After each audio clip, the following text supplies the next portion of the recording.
thoughts and stuff, don't read spoilers. I didn't write any spoilers on my notes page, but I said don't read spoilers. So that's funny. And you'll have to bear with me because I don't know how to start a video. So, I'm going to be talking about Your Name.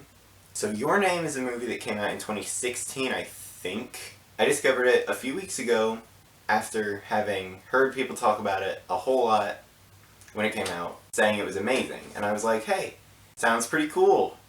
I never watched it for 3 years until just a couple weeks ago when I finally got to watching it and loved it immediately, pretty much. So the movie's about a girl who lives in a town outside of Tokyo, and she hates pretty much every aspect of her life. She hates the town, she hates the people that are in the town, and she just doesn't want that to be her life anymore. She would basically rather be a handsome boy in Tokyo in her next life, in her own words. And there's also a boy in Tokyo who does not have these same thoughts, but one night the girl, Mitsuha, and the boy, Taki, both have a strange dream where in fact they're actually switching bodies, unbeknownst to both of them. But when they wake up, they don't really remember what happened. All they know is something happens because everyone around them is talking about how they acted weirdly the previous day. So they figure out that they are actually switching places, and they have to figure out how to deal with all of this. And that's basically the plot of the movie without going into spoilers, and I love this story. It's really simple in its concepts at first. Then you get into it and you realize that it's really deep and has a lot of super interesting questions to ask and answers to give to those questions, and I really love the characters in this movie. One thing that I love about the characters in this is how they do switch. They do start acting like each other while switched, which, as they would because they are in each other's bodies. There's a lot of awkward situations, a lot. You're probably gonna feel some secondhand embarrassment because it gets pretty awkward, just like me right now. The awkward situations lead to a lot of humor, and this is a pretty funny movie, overall I would say. The voice acting is very impressive. You can really get the sense that the characters are actually switching. They don't act like themselves, they act like each other. It's a pretty awesome detail, and I said that already, I so don't care.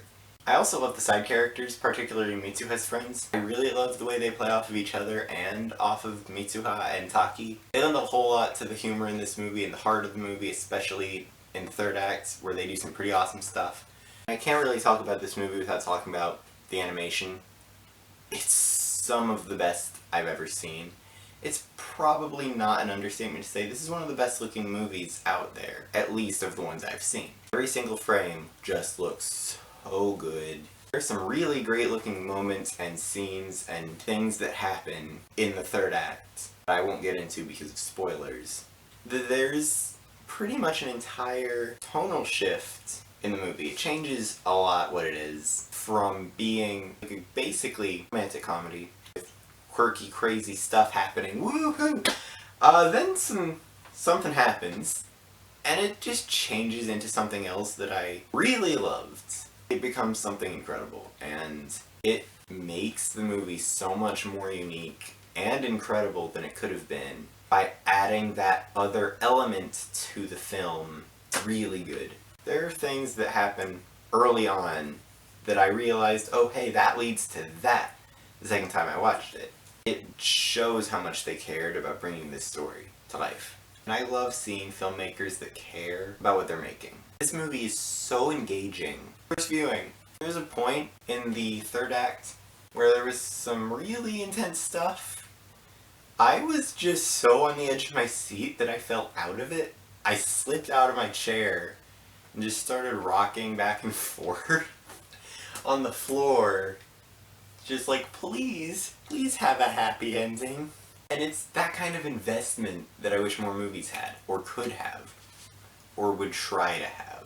I was so into this thing the whole time. The ending really gave me what I was hoping for. I knew when it ended that I needed to watch it again. So I did, 2 days later. I watched it again, planning to watch it in Japanese. I didn't get to because I couldn't figure out the Blu-ray menu. I'm a pleb. I watched it twice in 2 days. I think the voice acting is incredible all around. I would still love to see it in its original Japanese someday. It is something I want to do because I haven't gotten to. It's an amazing film. I don't know how much better it was the second time, but it was no worse. This is the kind of movie I feel like I can watch many, many times. In the future, probably will, plan to, and I'll never get tired of it. And there aren't a lot of movies I can just watch anytime. That kind of thing you just know it will always stick with you, and you know you'll always love it. And something like that is always so special to me, and I know that Your Name will be a movie I always will love and care about. It's super impressive. I really do love it. Hooray! So yeah, I don't know how I'm gonna end this video, but basically that's all I have to say. I really love this movie and you should watch it. It's great. I summed it up badly, I'm sure. I talk about movies all the time on my own time. Camera, can't do it. It's easier if there's someone to respond to me, and that's fine. Respond to me in the comments below. What do you think about this movie? Hope you like it. If you haven't seen it, you should watch it.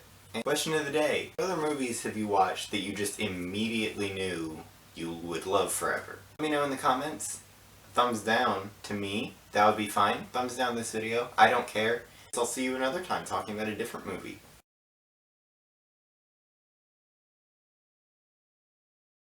This gonna be a cringe fest.